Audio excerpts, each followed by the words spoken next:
लइकन से नहीं लड़ौलू की न कॉलेज में लइकन से नहीं लड़ौलू की न कॉलेज में लइकन से नहीं लड़ौलू की न दोस्ती का हाथ केहू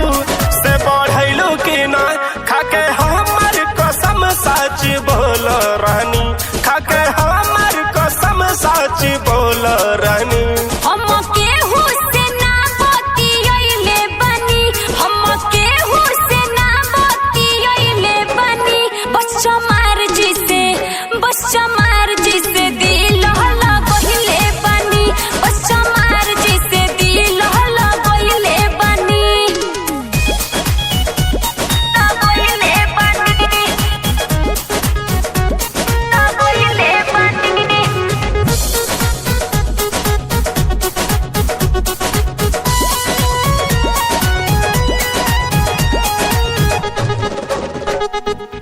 जानबूझ के गलती ना हमसे भइल मिलल अचानक में नजरिया हो मिलल अचानक में नजरिया हो गइल प्यार दिन इजहार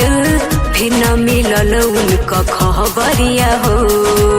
काहे ना खोल के बतावा तारू हो हमरा के झूठो के घुमावा तारू हो तोहरा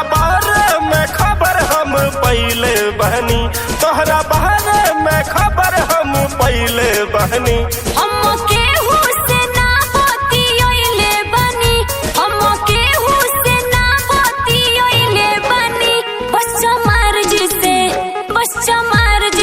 दिल लगइले बनी बस चमार जिसे दिल लगइले बनी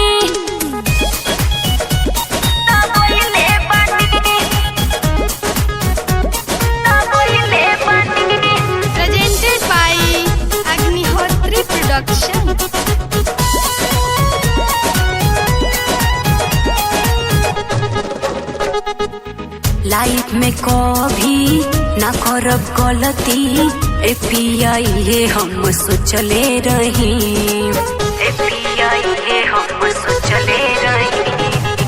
जीवन भी भइल पहली बार भइल ऐसे पहले ना क्यों से हंसले रही